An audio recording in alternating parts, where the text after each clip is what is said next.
The Orion story begins with the detonation of the world's first atomic bomb in the New Mexico desert in July 1945. In the most expensive experiment of all time, scientists have shaped 5,000 pounds of high explosive to squeeze a sphere of plutonium the size of a baseball into an uncontrollable chain reaction of atoms splitting atoms. If it works, the next bomb will be used on Hiroshima.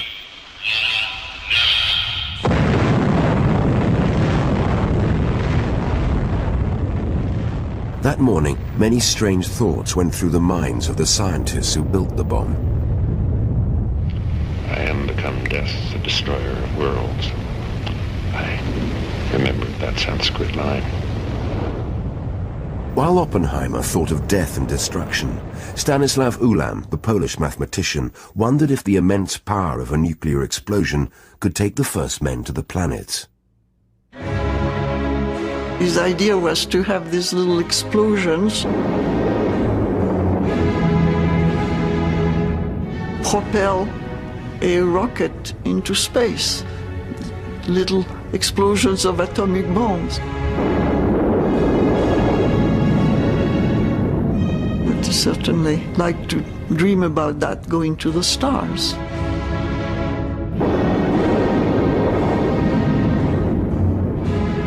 "13 years later, Ulam's idea became a top-secret multi-million-dollar US government project. At the heart of it was a British mathematics and physics genius, Freeman Dyson. I'd thought of space travel as something that would happen and that I would like to be a part of it. But that had always been a sort of vague and theoretical idea. And now suddenly here it became real. Here was a real project which offered just the kind of things I've been dreaming about. As a child, going into space was something I'd love to do in my lifetime. When he was 5, Dyson calculated the number of atoms in the sun. By the age of 25, he'd cracked some of the most intractable problems in theoretical physics and been given a job for life at Princeton alongside Oppenheimer and Einstein. But he found Project Orion irresistible. So the first trip would have been a landing on Mars. The ship would have landed using its bombs. And then about 50 people would pile out and do their stuff. We had thought of it as an analogy of the voyage of the Beagle when Darwin made all his great discoveries. Dyson's son George, a science historian, was 5 years old when he first heard about Project Orion. It was this great romantic part of my father's youth. He never did anything like that again. And at the time, of course, it was tremendously exciting to have a father who was going to build a spaceship. He expected to go along. I remember he asked me once if there would be a little seat beside mine where he could sit and things of that kind. So it was always for him a memory of some quite fabulous sort of fairy story that happened when he was little. George returned to the Orion story 40 years later and wrote a book about it, partly to establish the facts, but also as a way to understand his father better. As a teenager, George ran away from home to live in a treehouse on the west coast of Canada. I mean, the simplest explanation is that, son of Freeman Dyson builds 95-foot-high treehouse to escape the shadow of his father. My father never built tree houses, so I could have the world's highest tree house even though I was not going to do anything in physics. George earned a living designing and building boats, but his real interest was writing about the history of science. He wrote a seminal account of the evolution of computers before tackling Orion. Writing a book is the way, that's the doorway that sort of leads to the knowledge. That was a way I could devote 3 years of my life to finding out the story that had always sort of escaped me. George's research took him across the United States, anxious to trace other surviving members of the Orion team and gather their accounts before it was too late. I'm at a very strong disadvantage in that I don't know how much of the project has been declassified. So I may not be able to answer all your questions, but gee, I was thrilled when I found out what it was. To uncover the true story of Orion, George had to struggle to get key documents declassified. But much remains secret. Even now, his father can't tell George everything he knows. We don't want to give the terrorists instructions for how to build cheap bombs. And that was, of course, one of our purposes. So the details of the bombs certainly will be kept secret and should be. George discovered that even Stan Ulam's original memorandum on using atomic bombs to propel rockets is still classified, locked up in a safe at Los Alamos, and the idea might have been forgotten had it not been for what happened in Russia on the evening of October the 4th, 1957.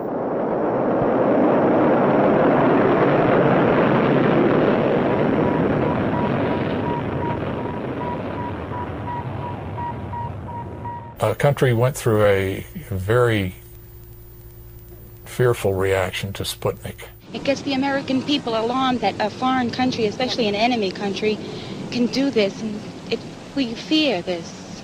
Sputnik was essentially something the size of a basketball launched in space. And it went around and it beeped. And there it was, and it was obvious that the Russians could make bigger and better things, and they could come roaring over us in orbit. Attention, all those who are in the streets, run for the nearest shelter, but run as close to the walls of buildings as possible. People were literally frightened, just as they were after 9/11 last year. You know, what is it? What kind of a weapon could it be? Is it a real threat? Does it mean that Russia is going to try to rule the world? So suddenly the Russians had done it, and then, of course, it was obvious that we'd go ahead and do it too.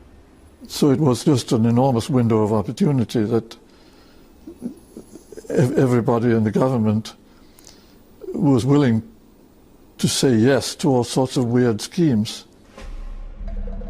Of all the post-Sputnik schemes backed by the Eisenhower government, the most audacious by far was Project Orion, run out of General Atomics near San Diego. Its mastermind was Ted Taylor, America's leading atomic bomb designer. Taylor now lives in a nursing home in upstate New York. Project Orion was an attempt to really get realistic about what's needed to get into space, to open the door to the scenes that are there all the time, waiting for us to see them, up close and personal. To take a peek through one of the large windows and fly under the rings of Saturn, that was unbearably exciting. And that was what our life was about at that time. We really believed we were going to be doing it personally.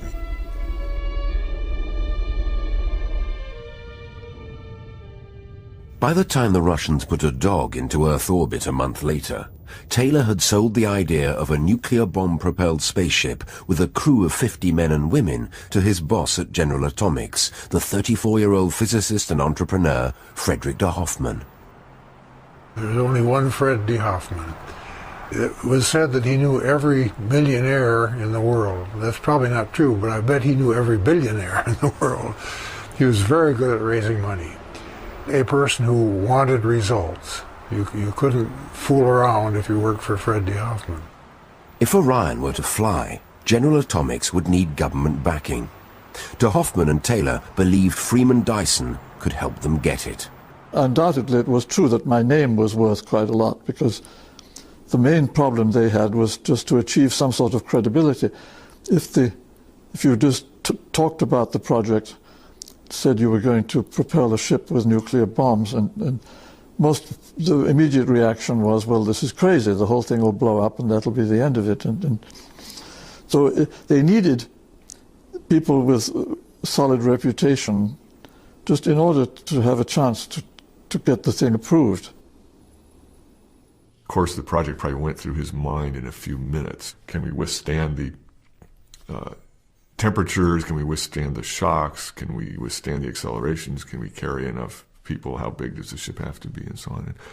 And he decided it was plausible.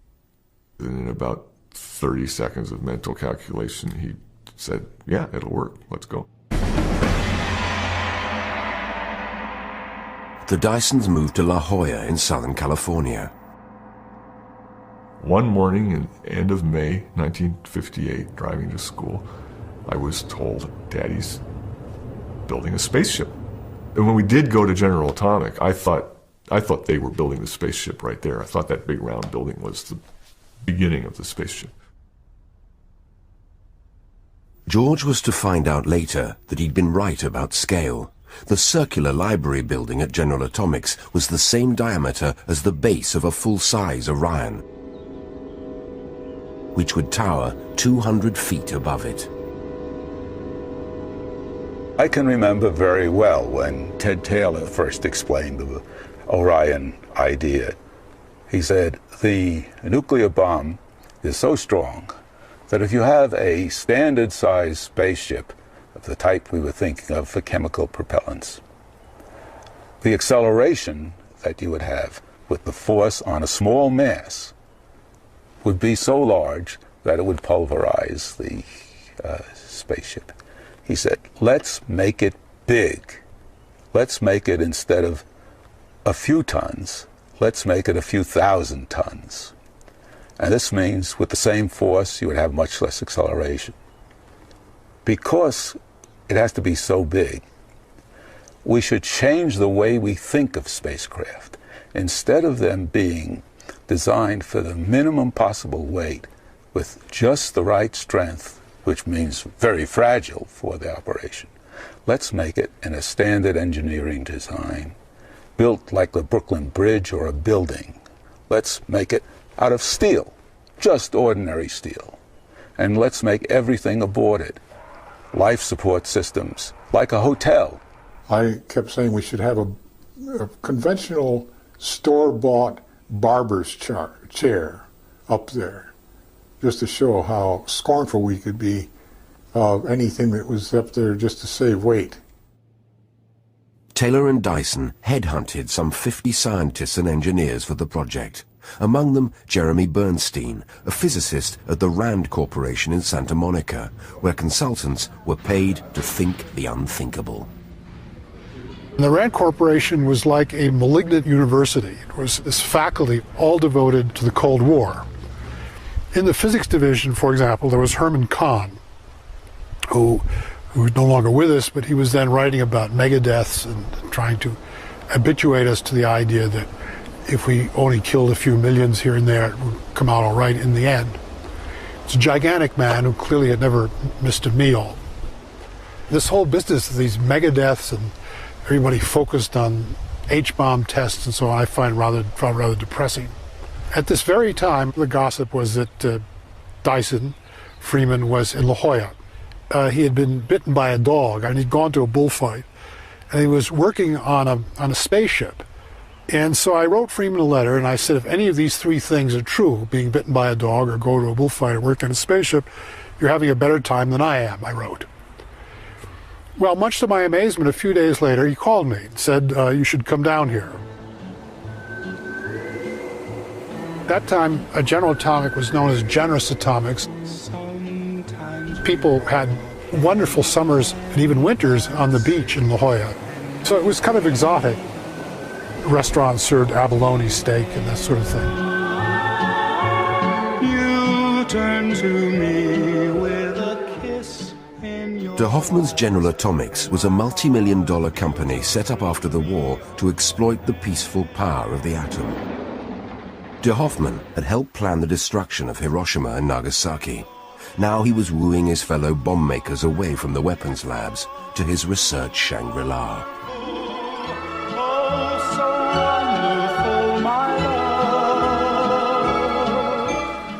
The sun, to us the difference between life and death. It burns, stifles, dehydrates. But who would deny its warmth, its light, its beneficial radiation? So can it be with the energy man has created. The road is open. A road which may show us the cure for cancer. A road which may enable us to produce heat and power and new metals with atomic furnaces. New fuels, new ways to nourish the soil and correct vitamin and mineral deficiencies in the very food we eat. This can be our gift to generations yet unborn.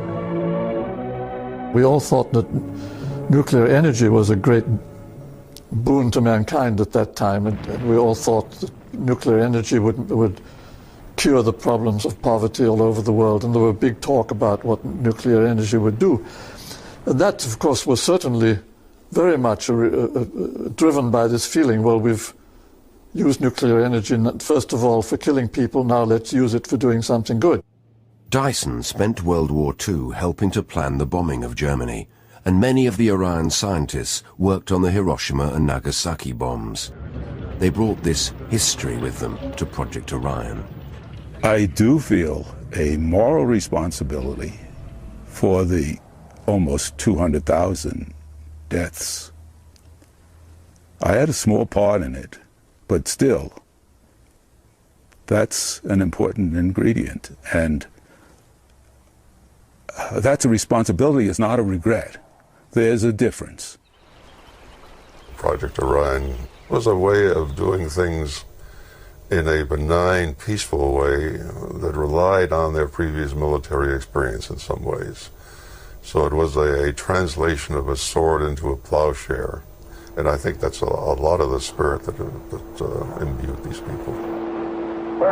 Nobody really liked the sort of mass murder aspect of bombs, but nevertheless they loved playing around with bombs.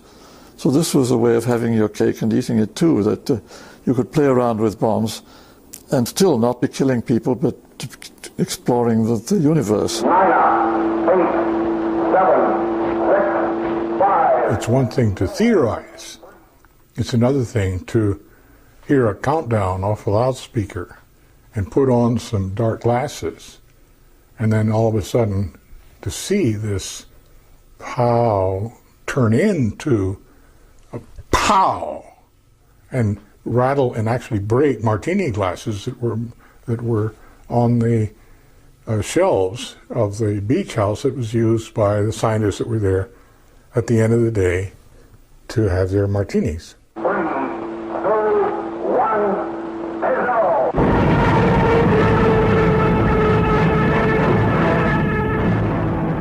The Orion spaceship would ride on a wave of atomic explosions, each generating for an instant temperatures many times hotter than the surface of the sun.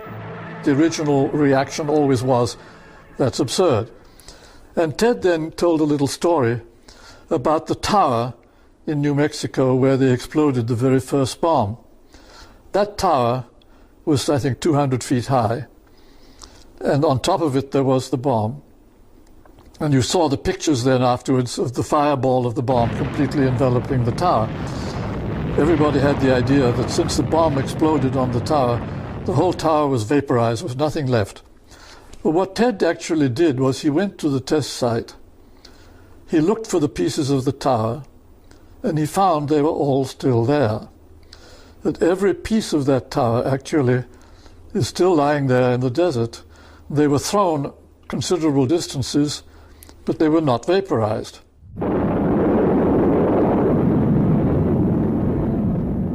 Tests with high explosive showed that a bomb could push a model Orion without destroying it. This rare film was taken at the Point Loma Naval Test Range by Orion team member Jerry Astle.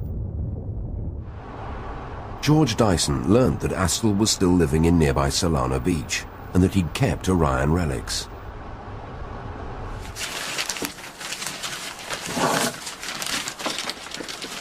Jerry Astle had been recruited by Ted Taylor for his knowledge of explosives. Astle was a Czech resistance fighter specializing in sabotage.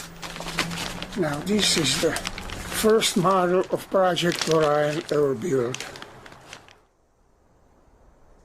Astle's experiments simulated the impact of nuclear bombs by detonating half-pound balls of plastic explosive suspended below a steel baseplate. This model, or the overgrown fat bullet, was actually what we anticipated first our prototype will look like. And we were trying to learn from it what are the pressures alongside the envelope, which will tell us to what kind of loads we have to design that envelope. We were testing shock absorber. What kind of damage will it suffer? And we made many shots, we made many tests, and to everybody's surprise, it didn't look bad at all. It looked like, indeed, you can design structure very easily, which will take all the loads. That the ship is then going to be hit by the debris from this bomb, which is plasma traveling at approximately 300,000 miles an hour. The ship's going to be hit by that. You do that by having a pusher plate, which absorbs the impact from that blast. Then this 1,000-ton steel plate is instantly accelerated to about 1,000 Gs, 1,000 times the acceleration of gravity. Now your challenge becomes, how do you put some kind of shock absorbers between the ship and this plate? It turns out, to everyone's surprise, that when you subject a large plate behind which there is a shock absorbing system to a bomb explosion, that the plate absorbs the bomb materials and is accelerated. The shock absorber moderates that acceleration, and the final product of this is an acceleration which, very surprisingly to many people, a human being can tolerate. The momentum that's given to the ship comes in jerks. And so the problem then is, how big a jerk can you actually give to a ship without destroying it? And that's really the limiting factor for this whole business. You have to calculate what sort of a jerk you can take. So something like 10 meters a second or 30 miles an hour is about the limit. If each bomb can only move you 10 meters a second in terms of velocity change, to get into orbit you need about 10 kilometers per second. So it means you need about 1,000 bombs. The key calculation in the Orion project was what would happen to the steel pusher plate when exposed to intense heat and radiation from thousands of nuclear explosions. As the plasma, which is moving, at this 300,000 miles an hour, and it's at a temperature of about 100,000 or 10,000 degrees, when it hits the plate and stagnates, slows down, it heats up, suddenly heats up to this burst of temperatures of the order of 100,000 degrees. What does that do to the steel surface? So the plate will certainly lose a certain amount of material each time, and everything depends on how much. So there's where you have to have mathematics. You have to calculate. And so if it was, if it would remove 1,000th of an inch each time, then we'd know we'd be in very good shape. In 2,000 bombs, you'd lose only 2 inches. But if it lost 100th of an inch each time, then you'd lose 20 inches, and that meant you're probably in very bad shape. The bomb debris is a very high temperature fluid which is banging up against the bottom of the ship. So you have to do the hydrodynamics of this flow. You have to do the radiation flow into the solid material. You have to do the evaporation of the material. It was just a whole lot of problems of the kind that I'm good at, the sort of practical problems involving mathematics. In watching Freeman work, I was always impressed that he never seemed to cross anything out. He would just sit there and write these things just one after the other, like you're writing to your mother. It was just like calligraphy. And I don't know if he ever made mistakes. The theoretical calculations established that the pusher plate would in fact survive. At the test range, the model experiments became more sophisticated, using multiple explosive charges. Freeman Dyson liked to watch. To actually see him out there hanging out with these guys playing with high explosives. They could have 400 pounds of C4 without any particular adult supervision. After the flights were over, I picked up these chips from the ground just to keep them as souvenirs. So these are, in fact, the genuine Orion chips. These are just parts of the canister in which the high explosive was contained that blew up. The canister was only needed to hold the high explosive. It didn't play any part in propelling the ship. And we were lucky that we never got hit by any of these. There is a kind of scientist which I think I belong to, which loves inventing things and then playing around with inventions. And they are very often crazy. I mean, the mad scientist is not just a figure of speech. There really are such people. And they love to play around with crazy schemes. And some of them may even be dangerous. And so, I mean, the public is not altogether wrong in being a little bit scared of such people.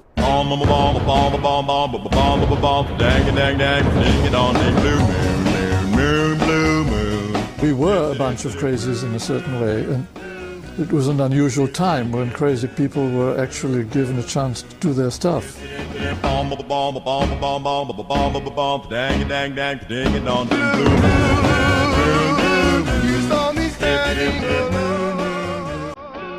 My father had spent his whole life just scribbling on blackboards, and then we moved to California, and he was flying this glider off a cliff. I mean, I'd go up on Saturdays and watch, and he would get in this thing and be winched right over the edge of this cliff and fly around, and if he did okay, come back. And you know, my dad was doing that. I'd never dreamed of him doing anything like that. So it made the whole idea of going into space just seem that much closer. Cars looked like spaceships, and jet planes were flying overhead. They were building Atlas missiles by the hundreds. Orion fit right in. Project Orion was of its time, a time when cars had tail fins but no seatbelts, and rock and roll was playing on the radio. It's just great balls of fire! In Las Vegas, the mafia were building the casinos, and 60 miles away in the Nevada desert, the government was letting off the bombs.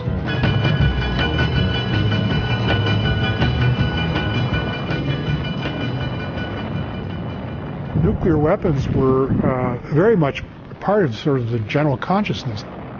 It was a Cold War situation. The Russians were testing above ground, the British were testing above ground, the French were testing above ground, everybody and his mother was testing above ground.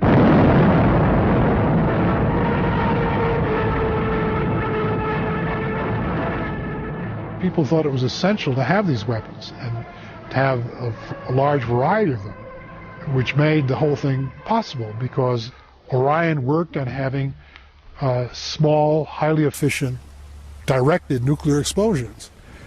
And if there had not been a Cold War to worry about, who would have spent the money on that? It would take 1,000 bombs to lift Orion into space. More bombs would accelerate it to 50,000 miles an hour, and still more would be needed to slow it down again for landing on Mars, or wherever. Maybe one of the largest challenges was get the bombs out of the ship in perfect sequence. So 2 to 4 times a second, either twice a second or 4 times per second, you have to eject a bomb from the ship. So that's a great challenge of mechanical engineering.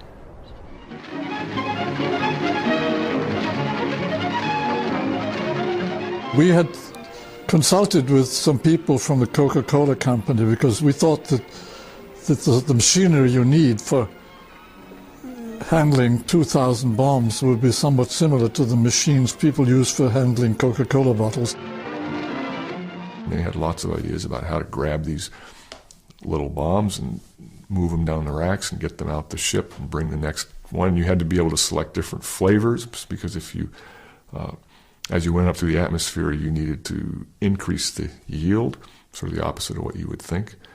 And if you had a dud, then the next one had to be a half momentum charge. So you always had to be suddenly, everybody's wanting Coke, and then suddenly somebody wants an orange soda. You've got to be able to grab it and get it in line.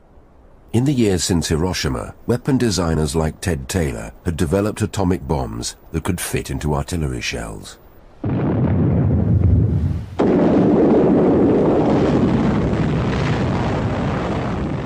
The design details of the Orion bombs are still secret, but Taylor was confident that making them small enough and powerful enough was not a problem. And the final challenge, the easy one, is okay, how do you actually build the ship? You know, the part where the people live and have their reading room and, you know, groceries and kitchen and all that. And that's sort of the easy part. That's just shipbuilding.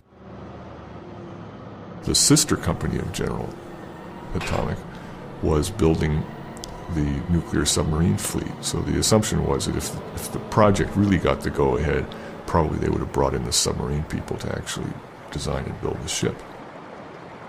That the technical problems of building a submarine to go, you know, 500 meters down in the ocean are as bad or worse than the technical problems of building a vehicle for the vacuum of space. Certainly it looked much more like a submarine than like an airplane. It was sort of heavy construction with heavy steel, full of all kinds of heavy equipment, and most of it stainless steel, cogwheels and drive shafts, and a lot of just plain old-fashioned rotating machinery.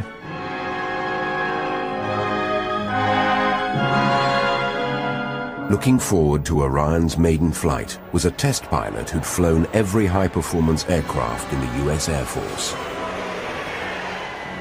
Like an experimental airplane, it's something, it's there, you really want to fly it.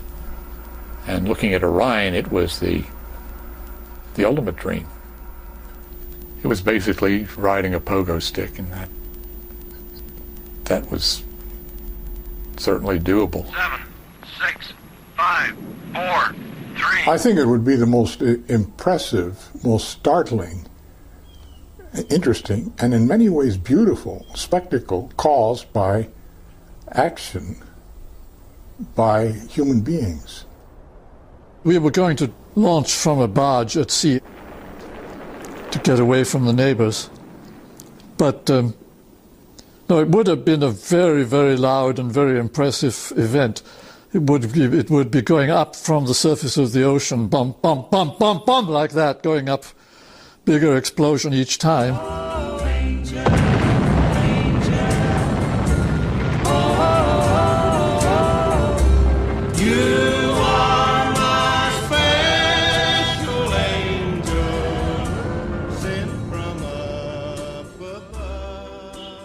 It must be 50 years or so since I heard about Project Orion. I'm sure the idea startled me, this concept of using nuclear bombs, bang, bang, bang, bang, to drive yourself around the solar system. But I don't think even then I dismissed it. Every time I get into a motor car, I'm being driven around by a series of rapid explosions. Orion isn't a crazy idea even now. It's an ambitious one, but it certainly isn't crazy. The idea is not crazy, except the idea that we might do it might be crazy. It'll soon be half a century since Stanley Kubrick wrote to me and said he wanted to make the proverbial good science fiction movie. Well, we're planning to film 2001. Stanley and I thought of using that technology. It might have been quite spectacular, although I believe that when atomic bombs do go off in space, you don't see a great deal.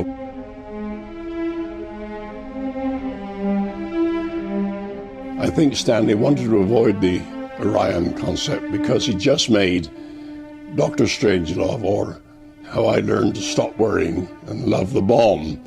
And he felt that having done that, he didn't want to do anything more in connection with atomic bombs.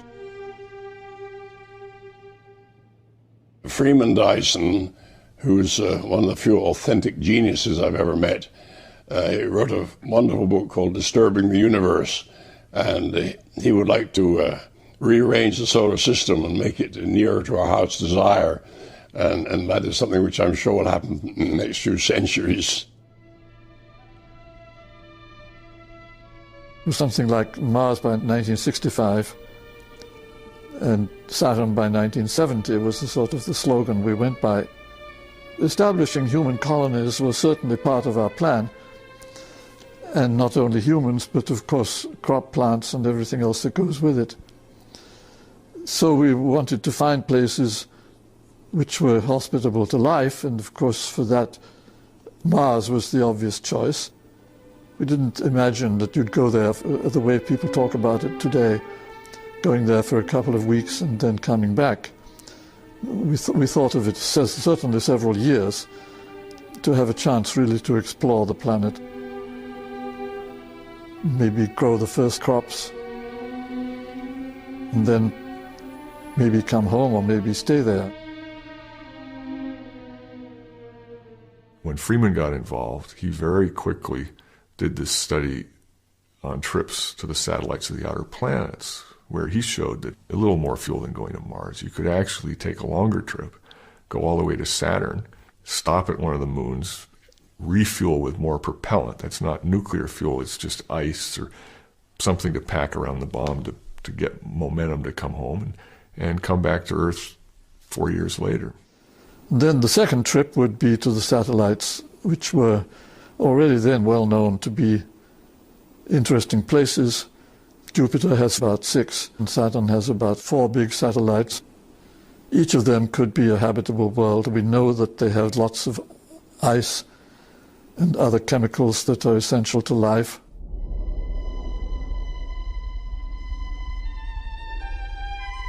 The particular place I was interested in was Enceladus, which is one of the satellites of Saturn.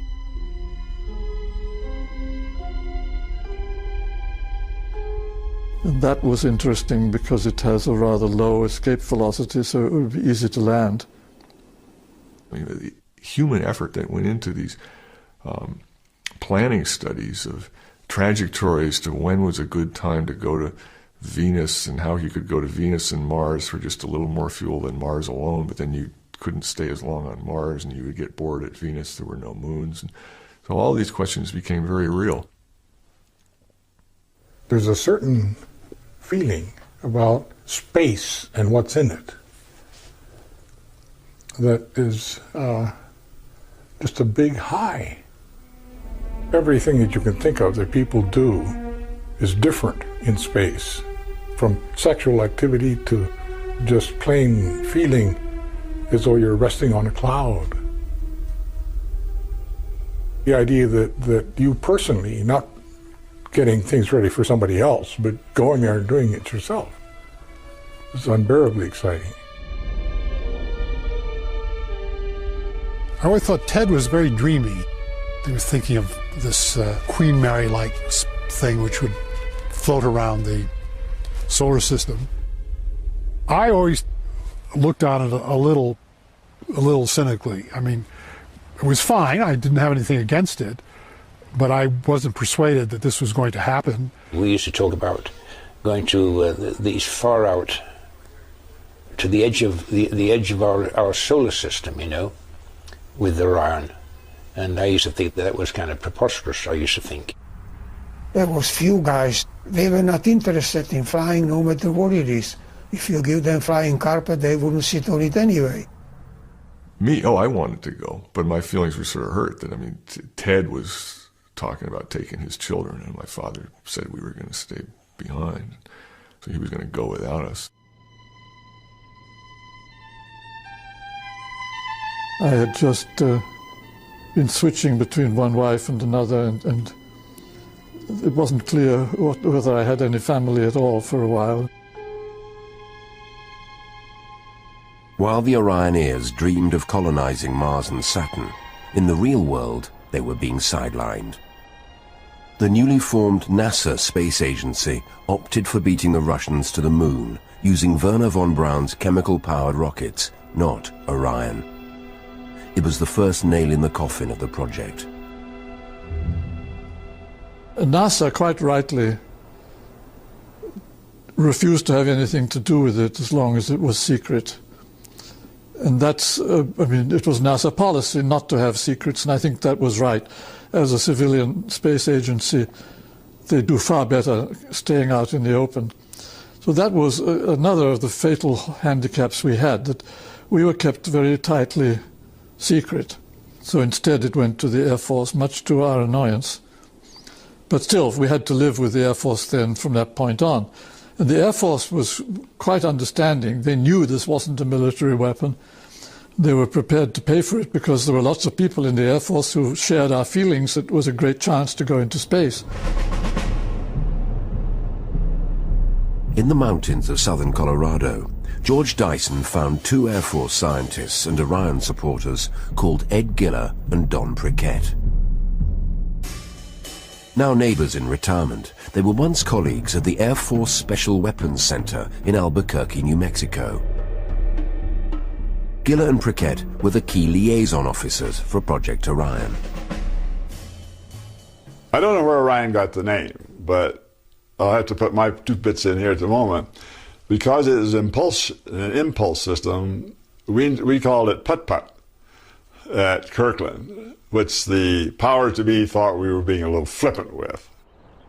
This, theoretically, was a factor of at least 1,000 better than anything we had coming down the pike on chemical missiles, rockets.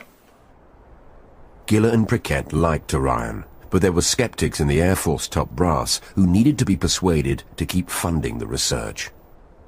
The liaison officer with the Air Force said, you got to show them that it'll work. You know, why don't you make a model that flies? The Orioneers built a free-flying model, and they made a film for Ted Taylor to take to Washington to show to the disbelievers. After the film, he said there was most marvelous silence. You could hear the pin drop because they were all proven wrong. And there it was, and nobody can argue with that.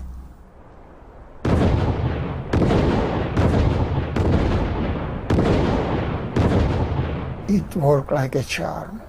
First time we tried it, the thing took off like bat out of hell and flew.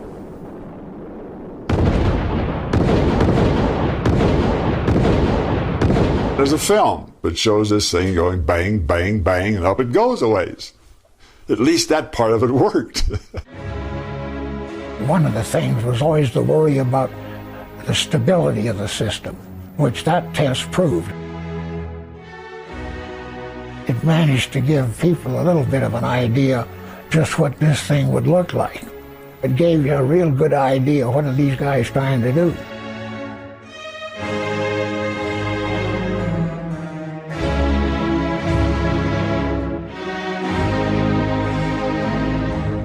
Paradoxically, this success contained the seeds of Orion's downfall. It inflamed the military imagination in ways that would destroy the project. We were briefing some folks in the Pentagon once, senior military people, colonels from all the services, about how big this payload would be. And in fact, you could put people on it. You could put 150, 200 troops on it. And this is when a Marine colonel popped up and said, that's just what I need to get my division across the Pacific in half an hour into some trouble spot. A trap was looming for the Orioneers. To get the money, it seemed they would have to pretend to turn the plowshare back into a sword, and so betray the original peaceful aspirations of Orion. Officially, it had to be justified to the budgeteers as a military program, so they had to invent fake military requirements for it. I had to name like sort of the 6 reports I would most like to get declassified. There was a report on military applications of the Orion vehicle, where apparently they dreamed up all sorts of wild ideas. Sort of colorful one is the doomsday weapon, where you used Orion to launch an enormous, largest physical possible hydrogen bomb that would be left in orbit over the Soviet Union at a very high altitude, and then at the then in Washington would be the big red button that, if all else failed, you pressed that button, and there went the Soviet Union. Of course, there also went the climate of the Northern Hemisphere or whatever, but that was seriously looked at. Nobody thought it was a good idea, but the physics was done to determine what would happen if you did this. As a military vehicle, of course, it was obviously the cat's meow. It could have evolved into something that was like the Death Star with it would have had the ability probably to decimate an entire planet. If not decimated, it would make living there hell.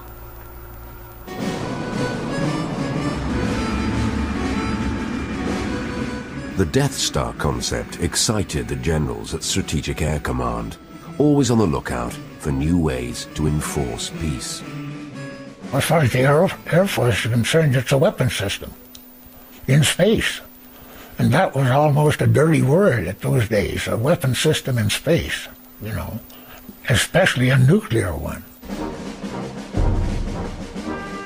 Thomas Powers, who was second in command of Strategic Air Command, his response was, whoever controls Orion will control the world. And it had to be an American project, and he wanted, to give it the $1 billion full speed go ahead. General Power ordered General Atomics to make a display model of Orion in full battle dress to show to President Kennedy. This turned out to be a mistake.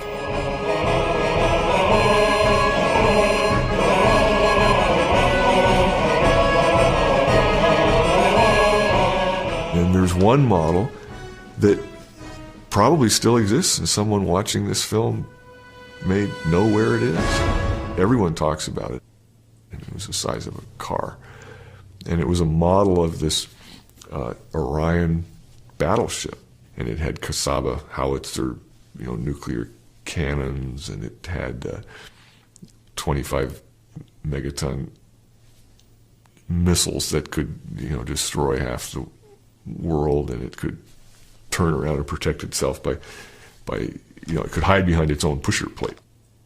The model was shown to President Kennedy and was apparently horrified that this was just the last thing the world needed was, a giant nuclear weapons race in space.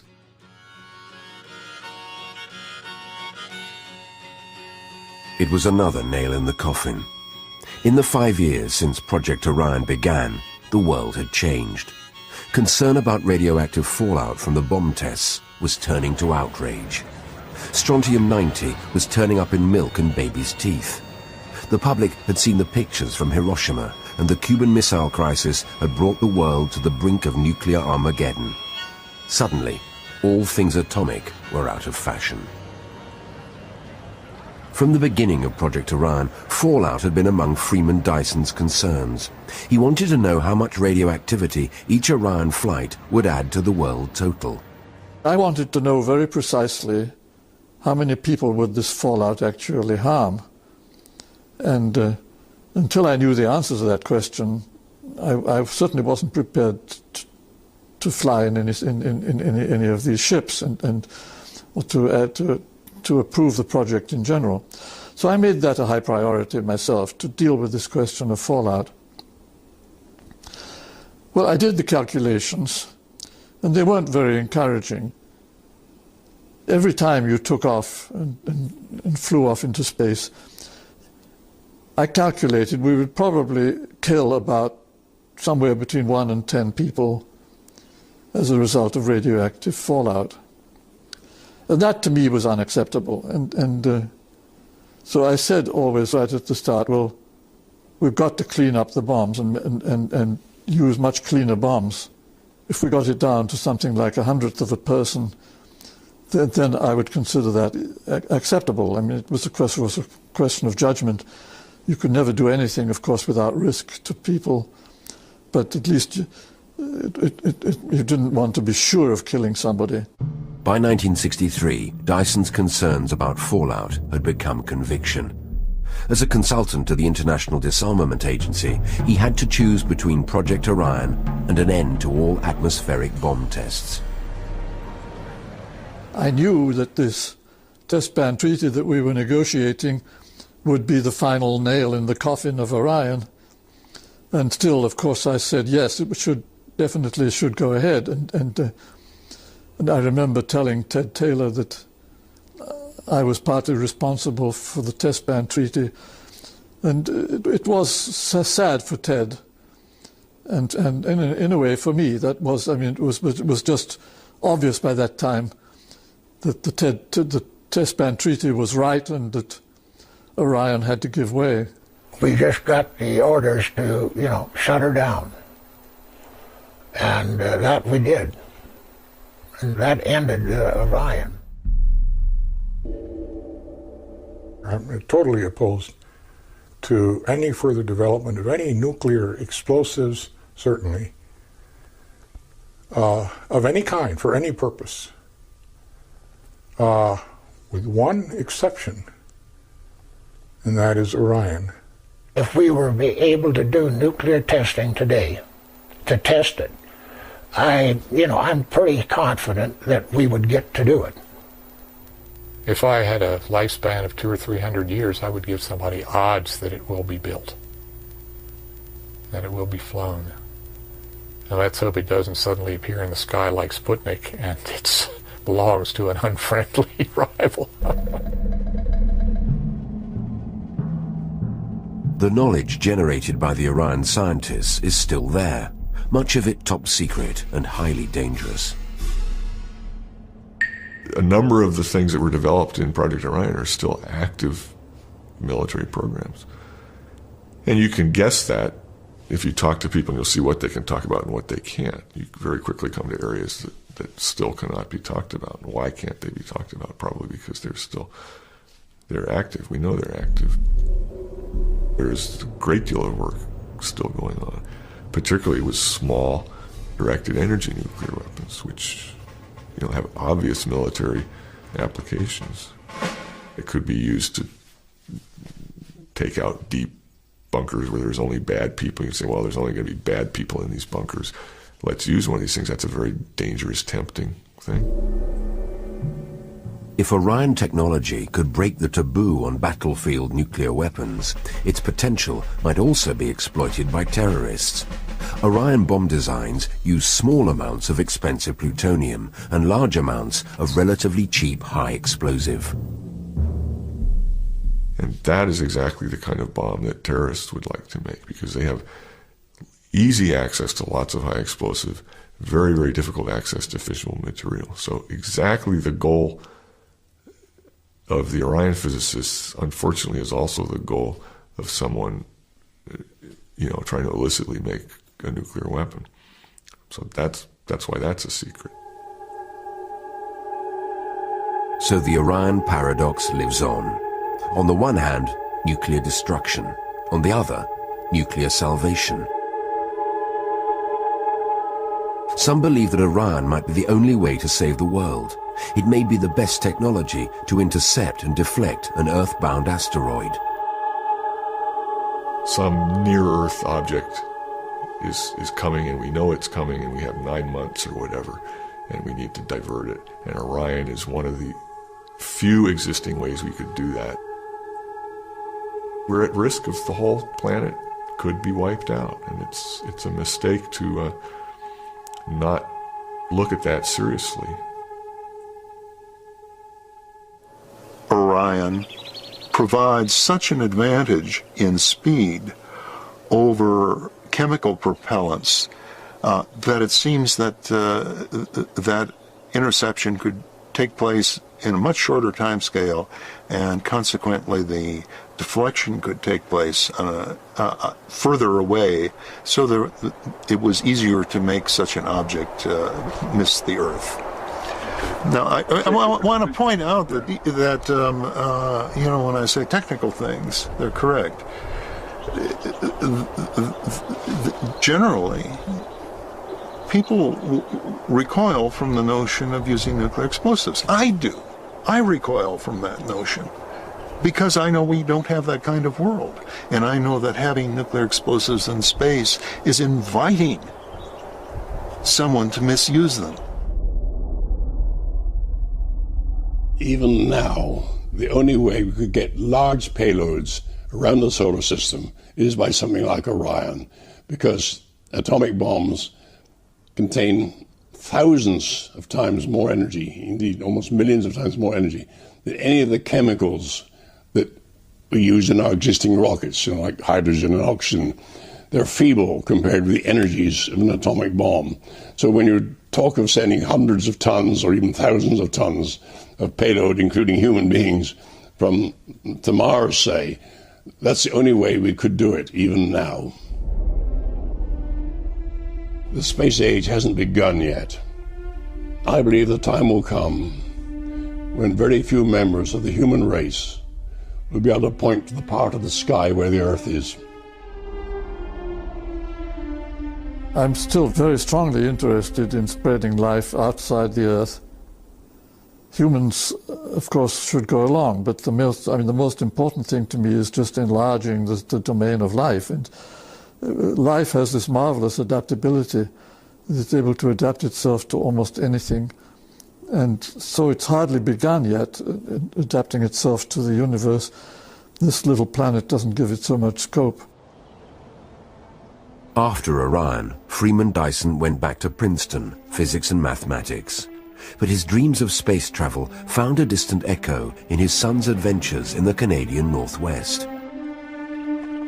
Certainly building these kayaks and doing these voyages, that was my way of doing what my father had tried to do but had failed at. It wasn't his failure, it was a failure, I think, on the part of the imagination of the government. Orion did not get the support and go ahead.